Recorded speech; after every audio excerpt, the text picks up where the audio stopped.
আমি গরিব হতে পারি, আমার গায়ে ব্র্যান্ডেড কাপড় নাও থাকতে পারে, পকেটে টাকা কম থাকতে পারে, কিন্তু একটা জিনিস আমার ভেতর সব সময় চলে, সততা আর বিশ্বাস।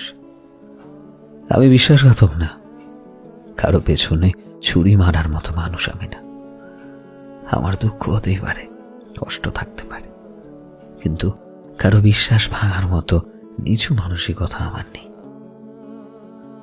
এই পৃথিবীতে অনেক কিছু হারিয়ে ফেলা যায়, কিন্তু মানুষের বিশ্বাস হারিয়ে ফেললে সেই জায়গা আর কোনোদিনও ফিরে পাওয়া যায় না।